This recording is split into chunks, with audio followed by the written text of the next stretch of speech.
we are. Here we are.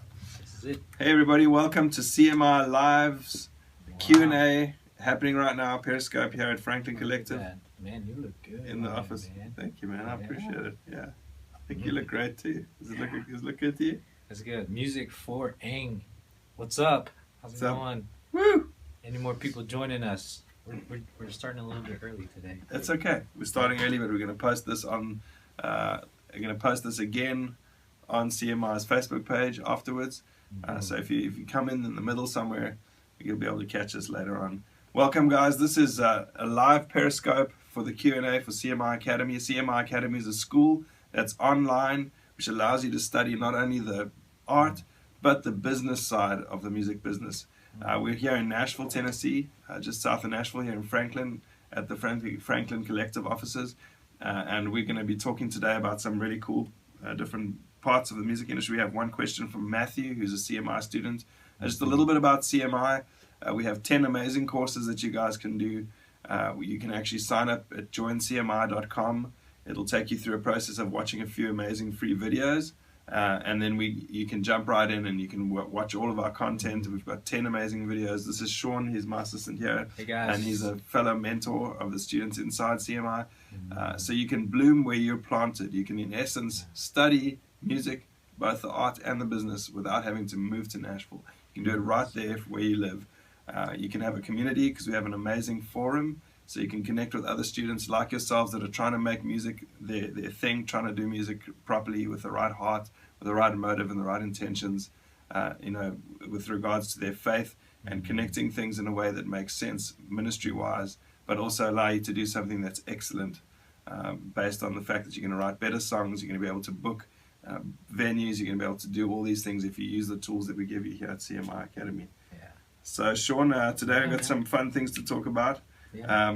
We only had the one question which we're going to get to in a little while, Matthew's question, but in the meantime let's talk a little bit about what we've seen unfold through CMI for the last couple of years. Yeah, it was Daniel. I've always appreciated our friendship over the years, and I remember coming to Nashville a few years back, and you invited me to come on down and visit one of the live events, and so we were downtown Nashville, and you had a bunch of people that were hanging out and learning all the stuff throughout the day, and then in the evening they got to come and share their own song and get some feedback on their songs. And I remember being there for the first time and experiencing and just being taken back, like, wow, this is really cool. I've experienced things before in the industry where you go and they make claims where they're really going to help you out, but you kind of walk away frustrated sometimes. But this was really something that I saw for the first time. So Sean, tell me just briefly, what was it about CMI that made you feel like it was different from the other type? Yeah, I think the very, very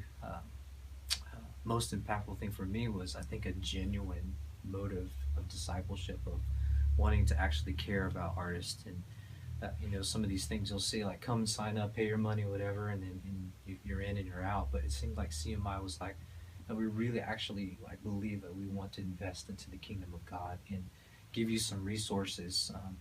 Not just a one-day thing, but CMI is a year-long thing with all these courses and workbooks and a lot of stuff that will help somebody if you're just beginning, or if even at an intermediate level, or even me when I looked through this stuff. I said, wow, this is really good stuff. And I felt like, wow, this is a really much needed thing in the industry, because at one point I was, I traveled, and I was like, I don't know what publishing is, I don't know what, copywriting is, I don't know what any of this stuff is, and then being able to see this content was just, wow, it's right there. It's for the person who just doesn't know anything. I remember one time he told me to read this book. It was like, I think, the Bible about the music industry, and it's this big thick book, and I'm like, oh, you got to be kidding me, I'm not going to read that thing. Yeah. But to sit down and be able to spend some time hearing from, and I love that it's relevant too. It's not like something that was created 10 years ago.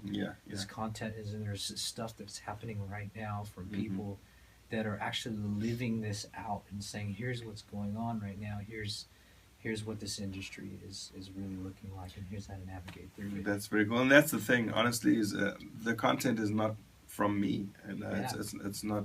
Basically, we've got the best people that do each thing really well here in Nashville. You've got Laurie Mahan, who does publishing and publicity for people. You've got, you've got all the folks that that are talking, like Rob Murray, who's got an amazingly successful booking agency.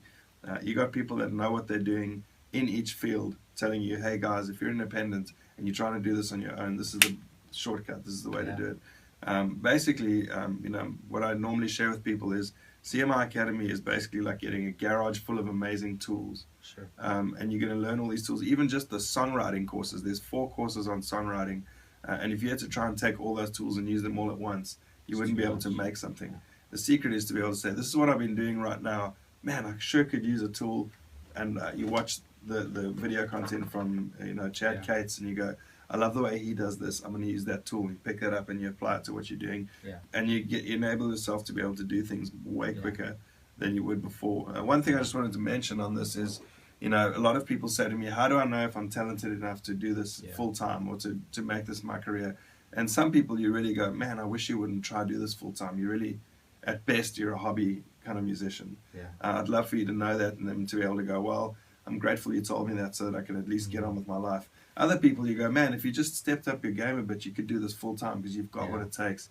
And there's that tension, right? Trying to work out, like, my mom loves me, why can't I do this full time? And some people are like, they just don't know whether it's a legitimate thing to pour themselves into. My idea is, do a course like CMI Academy. We give you the right tools, you apply them really, really hard for 1 year. If at the end of that year you've got no traction and nobody's listening to your music and you play a gig and there's just nobody there, then maybe go do something else with your life. But at least you would have had the right tools, you'd have had the right community, you would have had the right people to speak into your lives like us, people that know what they're doing, have a lot of experience to say, try this, try this, try this. And if after trying everything you still have no traction, then you can at least safely put your dream to rest and say, maybe that wasn't for me. But if after a year of doing this, like we're talking about, you manage to get some traction and people are listening to your music and people want to buy your records, people are wanting to show up at your gigs, then you know that it's a legitimate thing and you can actually pursue it further and grow into something amazing.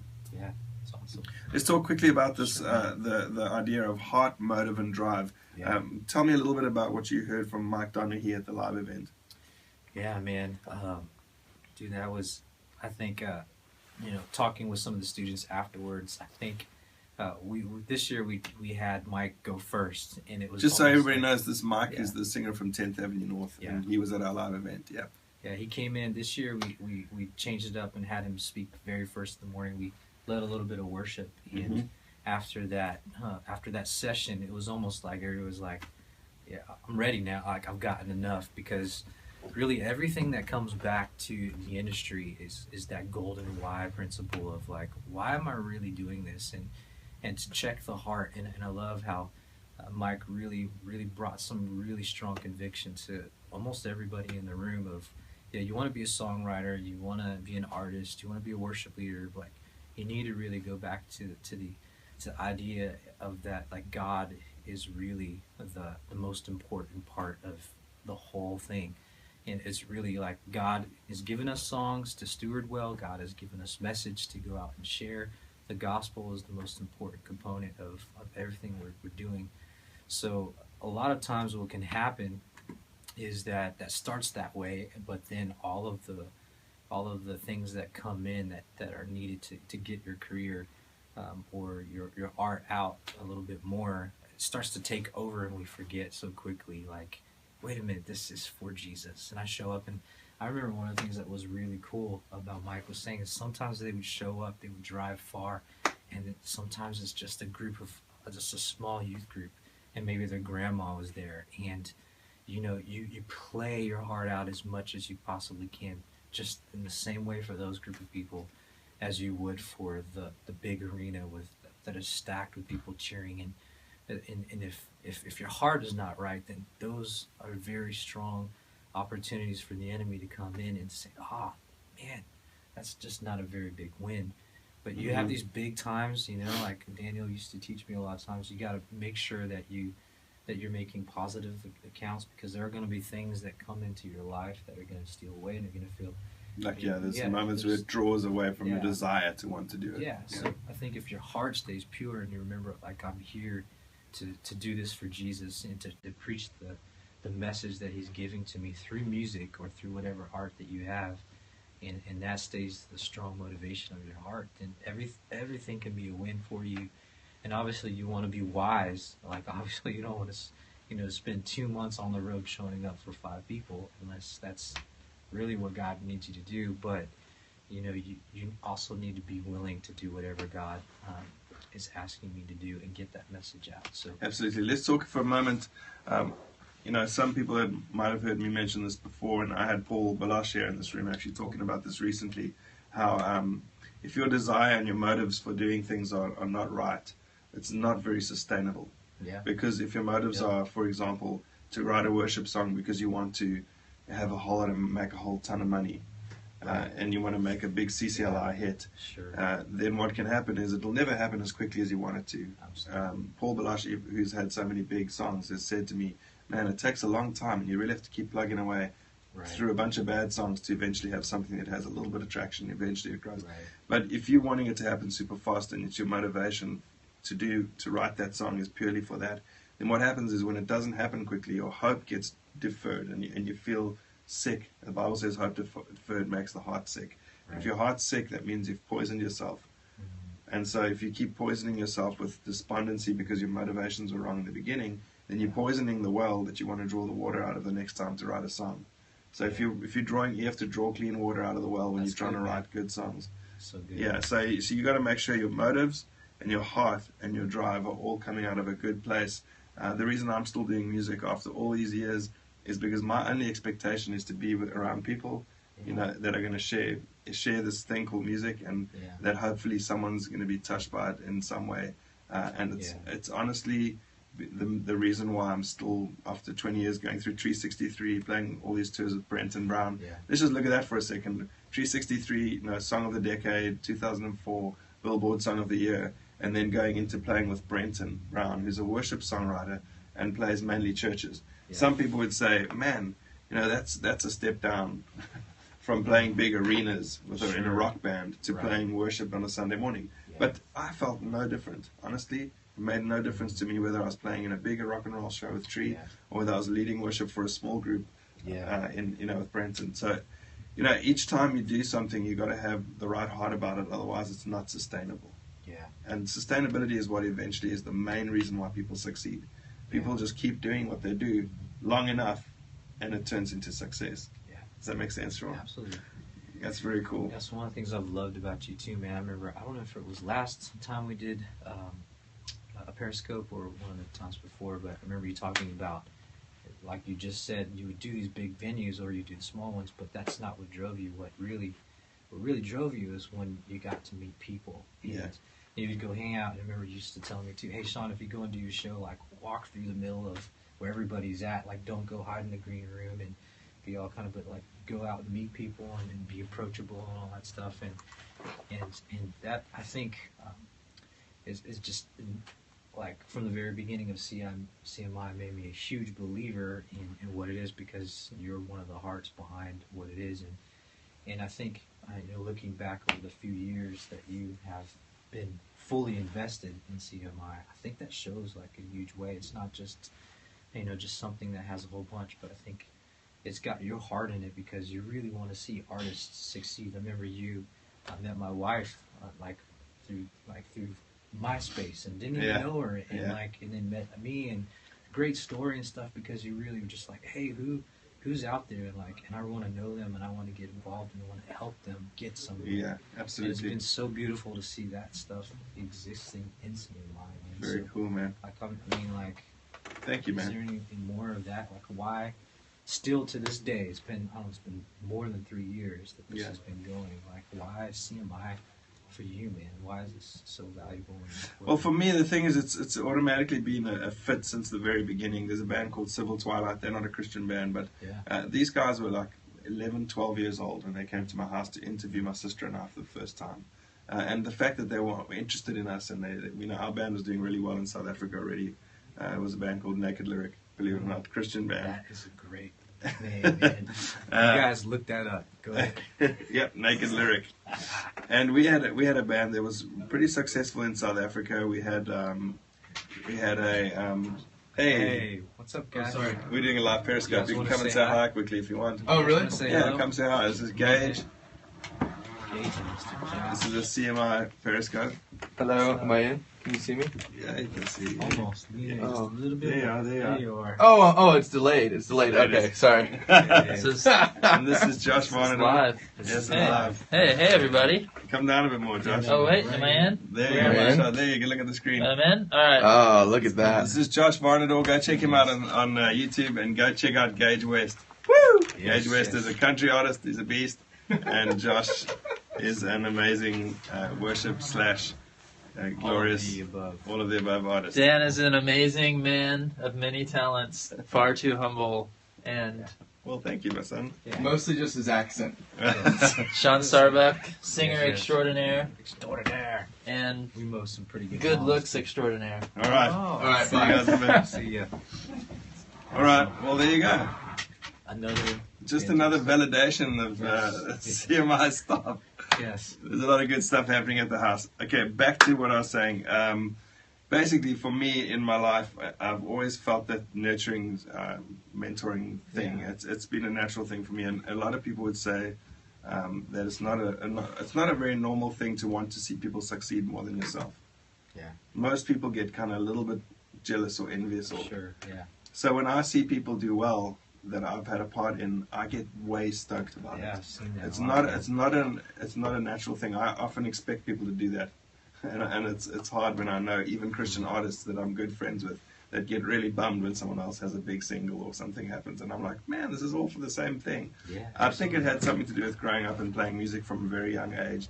I was on stage super young with my family, and all I wanted to do was go surfing, and my parents would always be like, come, we're going to go play with this gig, and I'd have to be like, oh, I hate this. Yeah. So I never had this wild, like, I have to be on stage thing. That never was there. So I guess a combination between just being a pastor's son and of a man who loved to nurture people, Sure. and then also not having like some kind of weird idea of what being on stage is. Like, I don't think it makes you any better of a person when you just have a platform. Yeah. Absolutely. So the secret of like not aspiring to be the guy up on stage, Yeah. and that sometimes is why you end up on stage, because I guess that's just the way the Lord works. Is He puts you up there and He uses the foolish things to confound the wise, and He who's last shall be first, and all those So things. true, yeah. So I think that's the other thing is, like, you could say, why are you looking after students? Why are you doing CMI? Why is it you that's doing that? And I would just say it's because I've just kept on keeping on. You know, Yeah. it's a lot of people will do something, they'll be in a flash in a pan success, and then they're gone away. Right. I'd rather just be constant Yeah, and just keep absolutely. doing what I do, and then hope that it's a help to other people. Yeah. If any of you guys that are out there on Periscope have a question, feel free to type Sure. it, and hopefully we can get to your question as well. But in the meantime, Sean, let's just get this question from Matthew. Yeah. His question is, you want to read it out? Sure. Matthew asks, what are your thoughts on releasing music more often and having it be the best it can do at the time? He says, I write a ton and I want to do more songwriting than performing down the road. Is it better in that case to release 25 songs a year? Wow, it's a lot. That are good? Anybody know at least 25 songs? Anyway, 25 songs a year that are good, or 5 songs that are great when it comes to the production of them. That's a great Wow. question, Matthew. I produce a lot of records, and I always say that a song is like a cup, and your resources is the money you're going to pour into that cup. Okay. And if your song is not at the level where the song itself can retain the Sure. resource, Yeah. like if you've got an average song and you Yeah. record a demo and it costs you $100, Right, that's not too bad, because it's Yeah. like the cup can hold it. sure. But if you've got a really weak song and you pour like $10,000 of budget into Yeah. that, it's not going to make the song any better. Yeah, It's really like putting lipstick on a pig. yeah. It's not going to look Pretty- amazing. Ooh, beautiful. So the idea of having a very strong songs, first of all, and he's talking about as a songwriter, he wants to be more of a songwriter than a performer. Yeah, So definitely, you got to imagine that someone is going to want to hear your song. If you're talking about being a songwriter, let's talk It's about it for a different, yeah, second. it's It is different. yeah. If you're wanting to pitch that song, sometimes an acoustic vocal demo, a really solid acoustic vocal, or piano vocal demo of the song can give it an amazing demo, because the true. person that's going to produce it can imagine it like fully produced. Yeah. If It's you the overproduce imagination. it, Yeah. then it can be like, oh, so this is all there really is, and it kind of Right. like leaves no room for growth. The other thing is that a lot of labels and a lot of people that are taking songs on for artists, they like to have demos that are fully finished. Sure. So genre-wise, it sounds like the record. In fact, I know some people that are taking demos from songs that are so finished that they actually use the tracks, Yeah. and they just get their artist to sing it Yeah. because it's so well done. Yeah. The secret there, though, is you have to spend a ton of money recording I it. do. So the best you can do with your money, yes, and then also pick the best song that you've got and put the money into that song Yeah. and try one after the other, like especially from a publishing perspective. You know, I've got a friend, Malcolm Duplessis, he's got a thing called Common Hymnal, and it's an awesome publishing arm. And what he does is he says, give me one song, just give me one song to listen to. Yeah. So that makes you really have to narrow down. You've got one shot. Sure. Pick the best one you've got. Yeah. Don't expect that 10 are going to wow somebody. Yeah. You know, 10 songs, no one's listening to 10 songs anymore. Right. 3 is a push. Yeah, it's a big push for sure. And then, you know, so one song is like, and then make sure that you're hitting it in the right direction. Like, make sure that the people that you're pitching it to are the right kind of artists. Like, you know, if you can imagine the Newsboys singing it, then go straight to the Newsboys. Don't try and pitch it to all these other Christian artists that are never going to sing it. Yeah. Songwriting is a different beast. You really, if you're going to be writing a lot, nowadays it seems like if you're going to be just a songwriter, you need to pretty much be making trips to Nashville or living in Nashville. Yeah. I know a lot of guys that Totally. are, sometimes the trips to Nashville is better because people know you're only here for a limited time. So you can say, hey, I'm here for 2 weeks. Can I book a ride with you? When you live here, it's like, yeah, we'll write sometime. You Yeah. never write. Sure.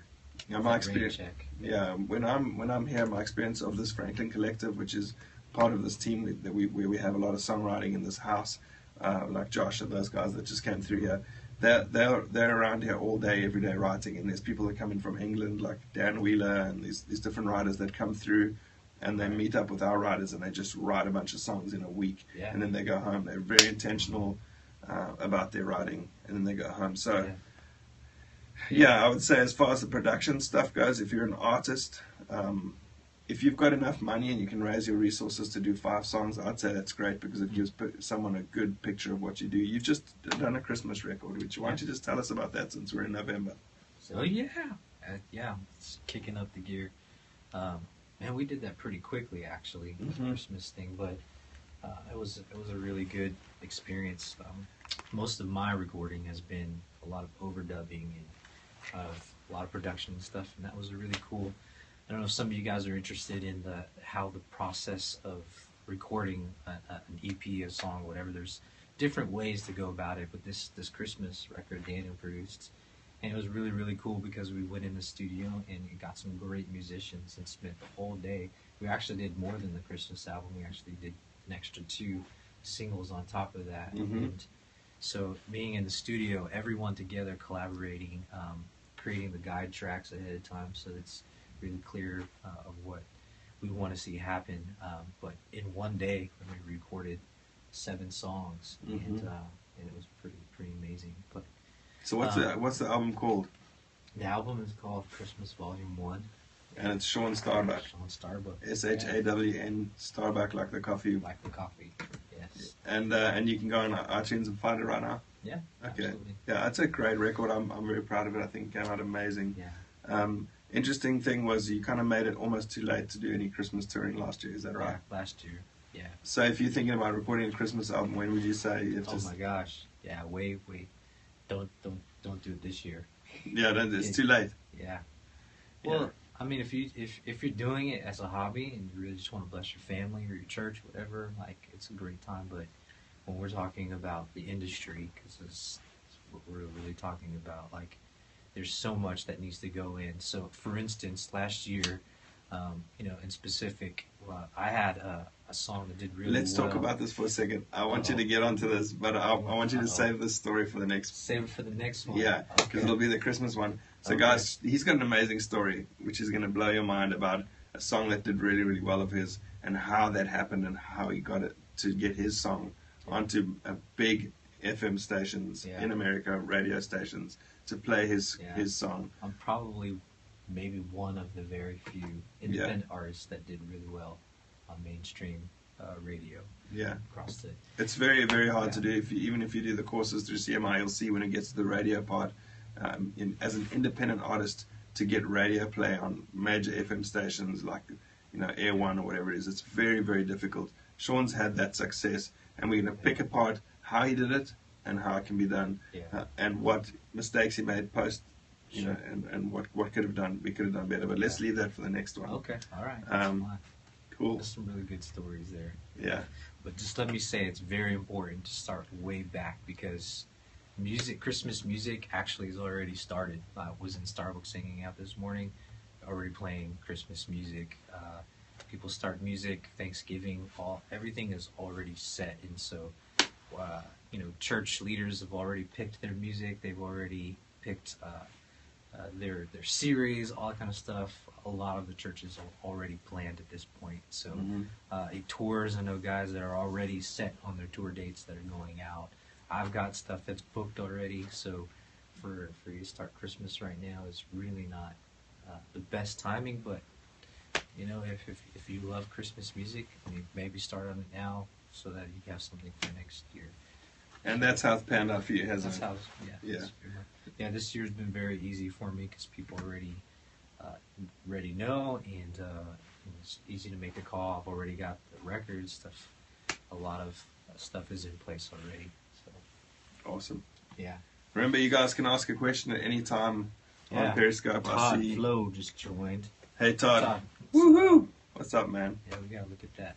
I wanted to say something here about this because it was just today of the idea of songwriting. I was on a trip with 3 other guys, and we're all songwriters. And weirdest thing happened was this guy Gary was like, "Hey, let me just play you something that's just fresh," and he played us a new mix of a song that he's working on, and we passed the little chord around, and Josh put something on, and then Chase put something on, I put something on. We were all sharing these mixes of things we were working on, but they were all demo, and we would joke and like, "How much did that cost for you to do?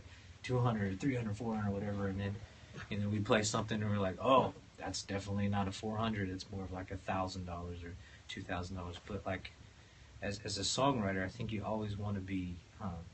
It was just very challenging to me of like, man, I need to be writing, but I also need to keep some kind of presentation of what I'm writing as well available, because you never know. But at the same point, That's right, yeah. not writing, like we could tell right away, like that was done for a few $100s or whatever. But we'd always say, "Hey, I did this in my buddy's house," or "I did it over at my church." And you got to be a good steward of these songs. But and then the production that we had that I heard on all these different songs, it gave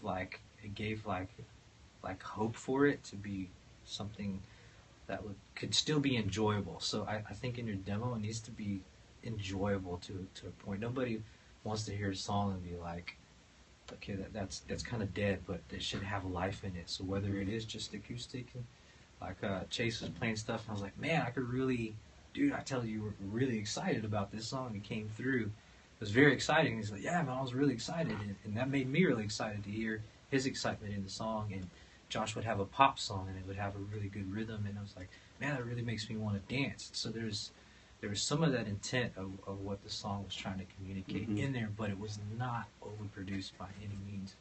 So you can do that through the way that if it's just a cajon can kind of give that vibe or whatever. Yeah. But I think, like I was part of the writing thing that we did here with Frank Collective, and that week I went home with 10 songs. And it was like, man, 10 songs, I've got to figure out what to do with these 10 songs. That you wrote, yeah. Yeah, that I wrote 6 co-writes and then 4 songs that week on my own. And so just as a writing, you're saying like you want to be a songwriter. I think 25 songs a year is cool, but like a lot of guys just giving you insight are writing a lot. More than that. Like my Yeah. buddy Travis, and he's got to write like 100 plus songs a year to fill his thing, and depending on what kind of And but you need to write a lot. You need to write. The golden rule of like, man, you should be writing something every day. Last month we had Steve Rice on here, and he was saying like a lot of the people that he knows are in a session in the morning and a session in the afternoon. If you want to be a songwriter, you got to live that life. You got to be writing a lot. Absolutely. I have a friend that sent me a song, and he said to me, "Man, I really want to. What can you do with this? Can you help me? I want to try and pitch this to somebody." And I was like, "That's great, but you really have to exercise that muscle. Yeah. You have to. You might think that your first song you write is good, and there's a very strong chance that it's really not. Sure. It's at average at best if you're lucky. Yeah. Some people somehow like that come out the gates will write an amazing song. It'll give them the legs to just keep going. Yeah. But most people write a lot of songs before they write one great song. Absolutely. And even the great songwriters like Brenton Brown, who I traveled with for the last 8 years, he's writing songs all the time. And then we'll hear an Everlasting God and we'll go, "Man, how'd you get that right?" And he'll go, "Because I wrote 300 songs before this that sucked." Sure. Yeah. So just making sure you keep on writing, exercise the muscle, write with other people if you can. There's some amazing content, like not to harp on about CMI, but if you go to joincmi.com and you sign up for the content there, you could even watch the songwriting segments and then say, "Hey, I want my money back." Our deal is we don't want people in the course if you're not meant to be there. If you're not benefiting majorly from it, I'd rather you not be there. I don't want to take anybody's money from them. So the idea is sign up, and if you get in there after a month, as long as you do it before 30 days, you can cancel your membership and not pay 1 cent. We'll give you your money back. We'll say thank you very much and bless you on your way. So it's a money back guarantee. CMI Academy, it's an awesome course. The first 2 courses are songwriting ones. Brenton Brown, Mia Fields, Chad Cates, and Benji Cowart are all teaching you incredible content that'll blow your minds as songwriters. And then later on in the course we get into the business stuff, which, like I said, is going to shortcut all the hard stuff that you'd normally have to go through on your own, trying to learn how to do these things.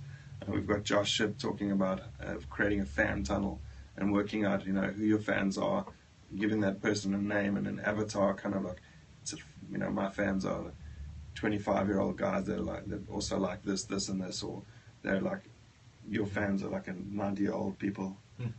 Just kidding. I got some. That's good. That's good. I'm just kidding. And you My just, super fans. Yeah, they're super fans. Just finding out, getting fans that are going to continually buy whatever you put out. And if you've got 1,000 fans that are just wanting to buy something from you every time you move, you've got a career. Yeah, absolute career. Yeah. So that's the aim. You don't need 1 million fans. No, it's too much. You just need 1,000 solid fans that are just really into what you're doing. And if you've got that, you've got yourself a career. You can have a sustainable financial career and a model that will work for you, for the rest of your life as you continue to do what you do. So I think that's good stuff. Sean, is there anything else that you'd like to mention? I'm not sure. I mean, we didn't have any. I wasn't paying attention here too much. I didn't see any questions pop up. Is anyone on Periscope have any questions for us? Questions. Yeah, give me like Ding, 10 seconds to write a question. Coming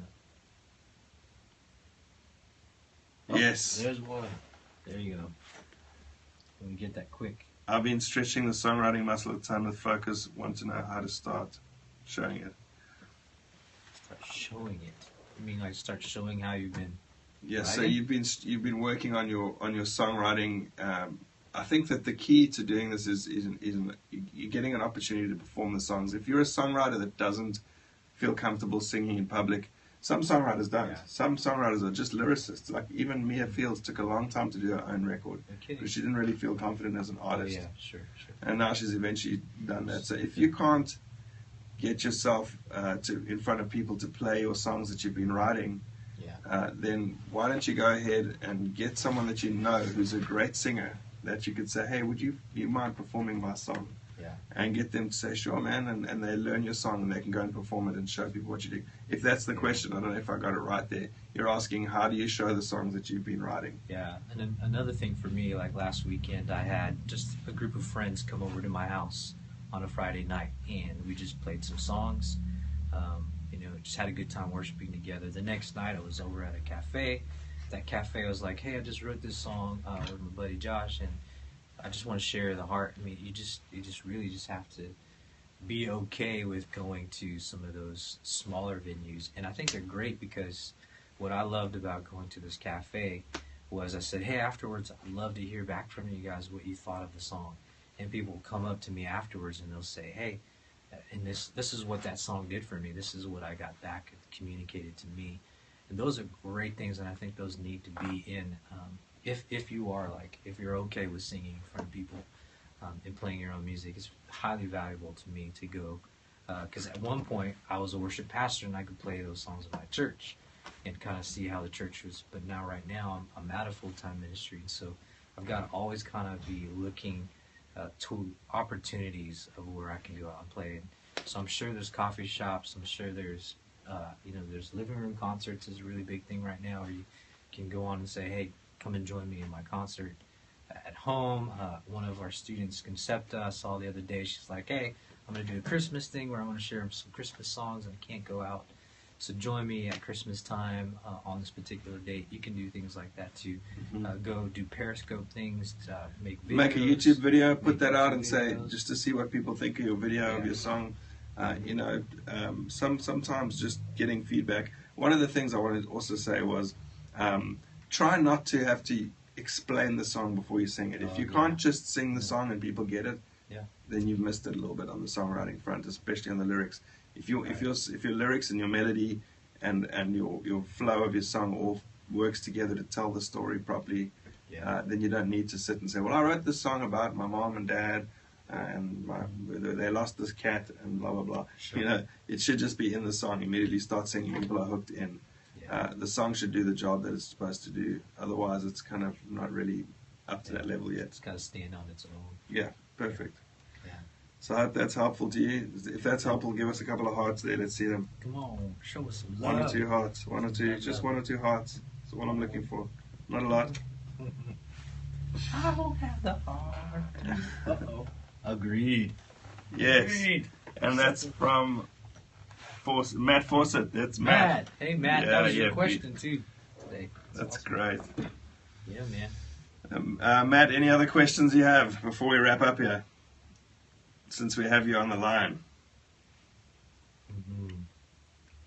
So, Sean, other than that, let's talk. Just one more thing I wanted to mention was that motivation thing. We said if your heart is not doing it for ministry over money, that's the thing that's going to make a difference. If you constantly chasing the dollar, amount for what you're doing, especially with music, there's always going to be feast or famine with music. Sometimes you're going to have months where you're going to have less income, and then there's other months you might do really well. And if you can't handle that kind of roller coaster ride financially, and all you're in it for is money, you'll never be able to sustain it. You'll eventually say, "Screw this! I'm going to go do something else." Absolutely. Yeah.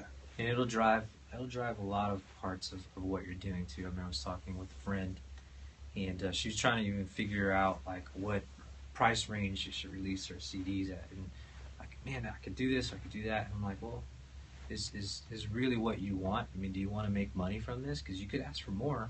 I mean, you always could ask for more. Or do you want to be a kind of person that says it's so easy for you to have this? Why would you say no? Because you want to do the ministry and then be able to get in front of people and minister to them. So if your heart is like, I want to minister, then you want to make it easy for yourself to be able to do that ministry. If you put yourself in such tight quarters where, and then for me too, one of the things that I had to do in the beginning of the year is this is just personally for me, this is not for everybody. I had to free my heart and say, you know what, this is God's music, and I'm going to let it be available for free. There's things like Noise Trade where you can do that and say you can put it up there. People can donate, whatever. But you can also say, hey, you can still buy it on iTunes. Some people need to take that route.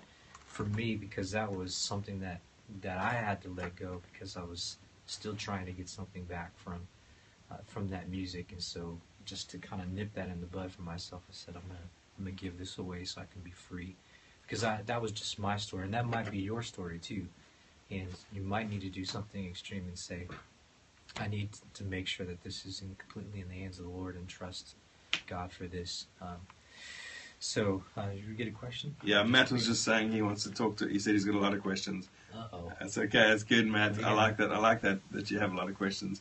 Yeah. So, Matt, if you're a member of CMI, so I'll get on the phone with you sometime this week or next week. We can chat a little bit. For all of you guys that have been listening, thank you so much for listening. This Periscope was brought to you by CMI Academy, comprehensive training for independent artists to learn the art and the business side of music. Go ahead and check out joincmi.com. Go there. You will not be disappointed with the content that we have there, and you'll be able to get an idea of what we're trying to do here. And that's trying to take people, mentor them through the process of living where they live, blooming where they're planted, growing up into strong artists wherever they live in the world. You know, you could be listening to us right now from South Africa, where I come from originally, or Australia. We've had people from Singapore. We've had people from England that have been a part of CMI Academy. You don't have to be out there on your own. Even if you're in a small town where there's no other music business stuff going on, you can hook into what we're doing here, build into this community, and really win with this. And if you're a member of CMI, if you join up, we get to phone you. Myself or Sean will get on the phone with you for 20 minutes and just talk through where you're at as an artist, what you need, and how best we can serve you in taking you from where you are right now to where you want to go.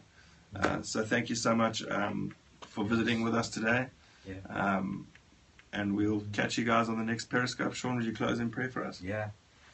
God, it's so incredible the privilege that we get to carry your name and the art that carries that name into the world, God. And I just want to pray for anyone that's watching or may watch a replay or even just get information later on.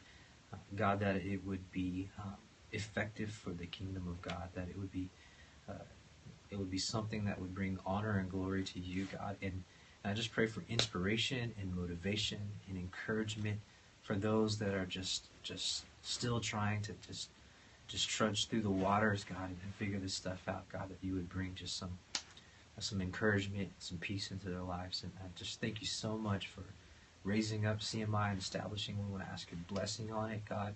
God, that it would go out and it would do great works. Lord, we pray just your blessing upon it. And we pray this in Jesus' name. Amen. You want to sing a song for us? Sing a song for you. Come on, grab that guitar. I could. Grab the song. Yeah, he does one of your songs. Anyone else want to hear a song from Sean? Give us a heart if you want to hear it. What song can we play, man? Anything, man. Something you wrote. Yeah. There you go. Something new. Man, you put me on the spot. You can be old, can be new, anything. Something new. Let me think here for a second here. You got a capo? Yeah, I do. Because that, I think, might even be in the key of. Is it? It's down. It might be down. Actually, no, I think it's right. It is in G. I think it's in G, yeah. Somebody got tuner on there? No, I'm joking. Well, should I give them a little bit of "You Are the Reason" for next time? Yeah, sure. They'll play it a little bit lower. So This is a song called "You Are the Reason." It's a Christmas single that Sean wrote. you can sing it with me. Oh yeah. I might even do a little bit of harmonics. Yes. Anybody in guitar lessons? Go ahead. Let me know. Before the world ever began, it was part of your great plan to demonstrate your love for us. You knew we would go astray.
Good job, Sean. Hey, you guys want to do your warm ups before you sing a song that has a 3-octave range? Just for saying that. Well done, Sean. Thank you, guys. We'll catch you guys on the next CMI Q&A. Have a great day. Be blessed. And you can do this if you will.